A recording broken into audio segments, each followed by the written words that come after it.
여러분 반갑습니다. 오늘은 상속세와 증여세 대대적인 개편과 어떻게 하면 세금을 좀 덜 낼 수 있나, 절세 전략이라는 주제로 말씀을 올리겠습니다. 자, 지금 상속세를 근본적으로 혁파해야 된다라는 논의가 아주 뜨겁습니다. 논의만 뜨거운 게 아니고요. 여당, 야당을 막론하고 국민의힘이나 민주당에서 상속세 개편안을 속속 내고 있습니다. 뿐만 아니라 정부에서도 상속세 개편에 상당히 속도를 내고 있는 모습이거든요. 어떤 형태로든지 엄청난 변화가 예상이 됩니다. 사실 이 세금 제도의 변화는 모든 국민들의 일반 생활에, 특히 재테크에 결정적인 변화를 야기하기 때문에 어떻게 변화할 것인지 미리 그 변화를 예측해서 대비하는 것이 중요하고요. 또 절세 전략을 넘어서서 상속세의 경우에는 우리 사회를 앞으로 어떻게 끌고 갈 것이냐. 자, 빈부 문제와 경제 성장 문제라는 보수와 진보의 가치가 첨예하게 충돌하는 대목이기도 합니다. 그런 면에서 과연 우리 사회의 어떤 경제 정책 방향이 어떻게 재편이 될 것인지에 대해서도 매우 중요한 의미를 갖고 있다고 할 수가 있겠습니다. 자, 그럼 우선 상속세가 뭐냐, 증여세가 뭐냐부터 놓고 보겠습니다. 자, 상속이라는 것은요, 사람이 죽었을 때 그 죽은 사람의 재산을 연고가 있는 사람에게 넘기는 것, 이것을 상속이라고 그럽니다. 우리 민법에 보면 사람이 죽으면 죽는 순간 그 사람이 갖고 있던 재산은 상속받을 권리가 있는 사람에게 바로 이전이 됩니다. 자, 흔히 일각에서는 사망 신고도 안 했는데 또 등기도 안 했는데 어떻게 재산이 넘어가냐? 넘어갑니다. 우리 민법은 매우 명확한 규정으로 나중에 어떤 문제가 됐을 때도요, 사람이 죽은 시점, 그래서 병원에서 사망 진단서 떼는 그 시점이 굉장히 중요합니다. 예를 들어서 그 사망한 사람을 피상속인이라고 그럽니다. 상속을 당하기 때문에 법률 용어로는 피상속인이라고 그래요. 예를 들어서 자식도 없고 부부만 사는 집이다 라고 한번 생각해 볼까요? 그러면 A라는 사망이 죽었고, 그러면 A가 피상속인이 됩니다. 상속인은 부인인 겁니다. 그 부인이 피상속인의 사망과 동시에 피상속인의 재산은 아무런 법적 조치를 하지 않아도 상속인에게 모두 넘어옵니다. 예를 들어서 상속받을 권리가 있는 이 배우자가 해외여행을 떠났습니다. 연락이 안 돼요. 1년 정도 있다가 한국에 왔습니다. 그러면 어떻게 되느냐? 그 1년간 이미 우리 민법에 의해서 피상속인의 재산은 상속인, 즉 배우자에게 넘어간 것으로 보고 그에 따른 세금, 모든 것은 배우자에게 책임을 묻도록 되어 있거든요. 자, 이것이 상속입니다. 그런데 이때 중요한 것은 세금을 얼마나 내느냐, 이 대목이에요. 자, 상속세는 엄청납니다. 우리나라의 상속세가 뭐 세계에서 두 번째, 세 번째 정도로 많은데요. 세계 1등은 아니고요. 자, 상속세를 이렇게 높이 해놓은 데는 나름대로 이유가 있다고 볼 수가 있습니다. 왜냐하면 그 한 사람이 자기가 돈을 부를 일구고 잘 살았지만 그것을 세금 없이 만약에 100% 상속을 하게 되면 부가 대물림 되지 않습니까? 그렇게 되면 어떤 기회의 균등, 없는 사람은 계속 가난해야 되는 거 아니냐라는 그런 관점에서 상속세는 좀 높이자, 이런 게 좀 진보적 주장이라고 볼 수가 있습니다. 반대로 좀 보수적 주장은 무슨 소리냐, 우리가 열심히 일해서 돈을 벌고 부를 쌓는 이유는 바로 자식에게 돈 좀 물려자는 것인데 그게 무슨 문제냐, 그것을 세금을 왕창 때려서 돈을 다 뺏어 버린다면 누가 열심히 일하겠느냐? 열심히 일하지 않으면 결국 우리 사회에 경제 성장이 더뎌져서 함께 다 망하는 먹거리가 줄어들 게 아니냐. 이게 보수적 시각이거든요. 이게 굉장히 첨예하게 대립을 해요. 그래서 상속세 논쟁은 흔히 진보와 보수의 대결이다. 그것이 가장 첨예하게 맞붙는 일선 현장이다. 이렇게 볼 수도 있습니다. 어쨌든 지금 우리 사회에서는 진보든 보수든 양쪽이 모두 상속세를 개편하자고 주장하고 있어요. 그런데 개편 방향이 조금씩은 차이가 있죠. 그러나 일단 우리나라의 상속세율이 높다라는 데서는 인식이 같은 것 같습니다. 우리나라 상속세 최고 세율은 50%입니다. 이 50%라는 것은 상속가액이 30억이 넘어갈 때, 자, 그리고 상속가액이 10억에서 30억까지는 40%, 이렇게 다단계로 그 상속가액이 적으면 적을수록 이렇게 낮게 10%에서 50%까지 차등 적용하게 되어 있는데요. 이제 주식을 갖고 있는 경우 기업의 최대 주주인 경우에는 경영권이라는 게 있거든요.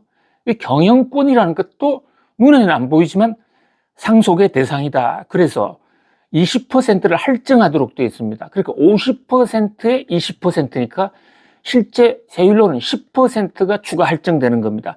그래서 예를 들면 이재용 회장 같은 경우에는 최고 세율은 50% 플러스 10%포인트, 60%를 상속세로 물도록 되어 있습니다.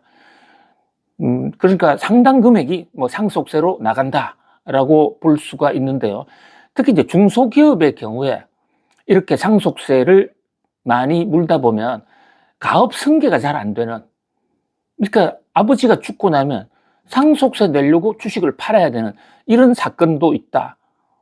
이런 논쟁이 그동안에 많이 있어 왔거든요. 이제 또 하나의 논쟁은 배우자 상속세입니다. 배우자라는 것은 남편의 경우는 부인에게는 남편인데, 사실 전 세계 그거를 통틀어서 이 배우자에게 상속세를 물리는 나라가 거의 없어요. 왜냐하면 배우자는 일심동체 아닙니까? 경제공동체라고 해서 우리나라 법원에서도 판정이 난 적이 있는데, 부부가 함께 버는데 그냥 계정상으로 남편 재산으로 해놨다. 그런데 남편이 갑자기 죽어서 부인으로 넘어온다? 그때 세금을 엄청나게 내야 된다면 이건 너무 좀 억울하지 않나 하는 이런 주장이 나올 수가 있고요. 이제 또 하나 중대한 대목은 바로 이 배우자 상속세 때문에 원하지 않는 이혼이 가속화되고 있는 문제도 있습니다. 자, 서류상으로라도 가짜 이혼을 하게 되면 이혼을 할 때 그 재산 분할을 하면 그 분할하는 재산에 대해서는 세금이 없습니다. 정여세, 상속세가 없다는 얘기입니다. 물론 부동산의 경우에 취득을 하면 취득세는 뭡니다만은 그 취득세보다 상속 정여세가 훨씬 크거든요. 그리고 만약에 살아생전에 상속세를 안 물기 위해서 정여를 한다? 자, 이 대목에서 상속 정여세를 함께 볼 필요가 있는 것입니다. 우리 세법에는 상속 정여세를 한 차원에서 다루고 있습니다. 국세청에서도 상속 정여세를 같은 팀에서 관리하고 있어요. 왜냐하면요, 상속세도 한꺼번에 자기 재산을 반대급부 없이 물려주는 것이고, 정여세도 반대급부 없이 물려준다는 점에서는 둘이가 똑같아요. 근데 굳이 차이를 따진다면 상속세는 죽어서 물려주는 거고 정여세는 살아서 물려주는 겁니다. 그래서 만약에 이 세금 상속세와 정여세 간에 큰 차이가 있다고 만약에 가정한다면, 예를 들어서 정여세가 상속세보다 낮다 이러면 살아생전에 정여를 다 해버리겠죠. 그 반대의 경우에는 상속할 때까지, 죽을 때까지 절대로 정여하지 않을 수도 있기 때문에 이 두 상속세와 정여세 간의 세율의 형평성을 두는데 국세 정책 또 세정 정책이 상당히 중점을 두고 있습니다. 그래서 이를테면 살아생전에 정여를 하지 않았습니까? 부부 간에는 6억까지는 정여세가 면세가 되고 있어요. 그런데 이제 그것이 6억으로 이제 9억으로 올랐어요. 그런데 이 9억까지의 면세, 이것을 만약에 정여를 그럼 해버리면 어떻게 되느냐? 최근 10년간에 부부 간의 정여가 있었다면 9억까지는 그것이 그 배우자 중에 한 사람이 사망을 해서 상속세를 내야 될 상황이라면 정여를 한 지 10년 내다. 그럼 그것을 전부 다 소급해서 상속세로 합산해서 다시 과세를 하는 겁니다. 그러니까 정여세나 상속세 간에 서로 간에 어떤 세금을 탈루하는 현상을 막기 위한 것이죠. 어쨌든 상속세와 정여세는 한 패키지다 볼 수가 있고요. 상속세법이 바뀌면 정여세법도 크게 연동해서 바뀔 수밖에 없는 상황입니다. 자, 여기서 지금 배우자 상속공제를 없앤다 이런데 이것이 어느 정도 효과가 있는지를 한 예를 들어서 말씀을 한번 올려볼게요. 이재용 회장님의 아버지가 이건희 회장이었지 않습니까?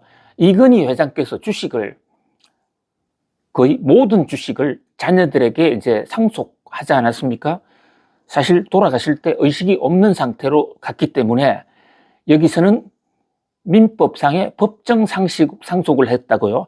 민법상의 법정 상속을 하면 그 비율은 배우자가 1.5 그리고 자녀는 남녀 차별 없이 결혼한 여자인 경우에도 출가했냐 안 했냐 이런 거 따지지 않고 모두 똑같이 1:1:1 비율로 나가게 되어 있습니다. 자, 그렇다면 삼성가에는 배우자 홍나희 씨 한 분이 있었고 자녀는 3명, 그 중에서 이재용, 이부진, 이서연 이렇게 3명이 있지 않습니까? 이분들이 상속권자이고 상속인인 겁니다. 만약에 이건희 회장의 재산이 100억이었다고 가정을 해봅시다. 상속하는 재산이. 그러면 홍나희 여사에게 얼마가 돌아가느냐? 자, 상속인 받을 게 1.5에다가 1:1:1이니까 분모가 그 세 개를 합하면 4.5가 됩니다. 4.5분의 자기가 받을 몫이 1.5가 되죠. 요것을 분모로 조금 단순화시키면 9분의 3이 됩니다. 9분의 3. 그러니까 이 건희 회장의 재산 중에 9분의 3인, 즉 100억 중에 33억 3,300만 원이 홍나희 여사에게 돌아가는 겁니다. 그리고 나머지 자녀들, 이재용 회장님에게는 4.5분의 1, 이것을 분모 약식을 하면 9분의 2가 되죠. 그러니까 100억 아버지 상속 재산 중에서 22억 2,222만 원을 갖게 되는 겁니다. 이부진 또 이서연 마찬가지입니다. 그런데 만약에 배우자 상속을 공제한다. 그래서 세금을 안 받는다. 이렇게 바뀌면요. 홍나희 여사가 받게 되는 33억 원. 네. 이 부분에 지금 50%가량 지금 상속세를 내야 되지 않습니까? 그 세금이 한 푼도 안 내게 되는 겁니다. 지금 이게 이재용 부회장 일가의 피상속 재산이 100억, 그러니까 이 건희 회장이 남긴 재산이 100억이라고 하니까 뭐 재산이 배우자 상속분이 33억이고 거기에 대한 뭐 50% 해봐 얼마 안 되는 것 같지만은 이게 만약에 1,000억, 1조, 10조라고 한번 해보세요. 어마어마한 금액이 세금을 깎아지는 거거든요. 엄청난 변화가 있습니다. 자, 또 하나가 관점이 상속세제를 상속세를 유산세로 할 것이냐, 유산 취득세로 할 것이냐, 이 대목도 지금 굉장히 중요한 겁니다. 이게 말이 좀 어려운데 내용은 간단한 겁니다. 지금 상속세 세금을 매길 때요, 그 상속 가액이 높으면 높을수록 세율이 엄청나게 올라가지 않습니까?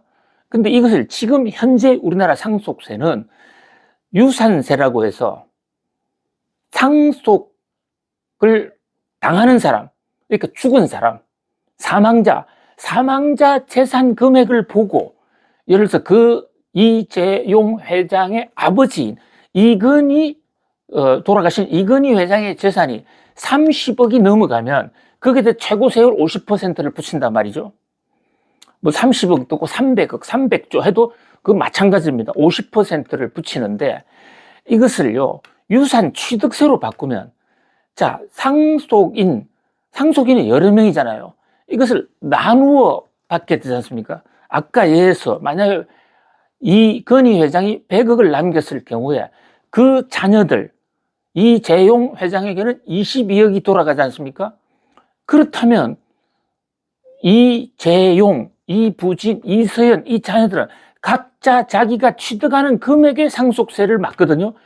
그러면 30억 이상은 최고 세율 적용인데 지금 자녀들은 각각 22억씩 받기 때문에 이것은 세율이 40%로 낮아집니다.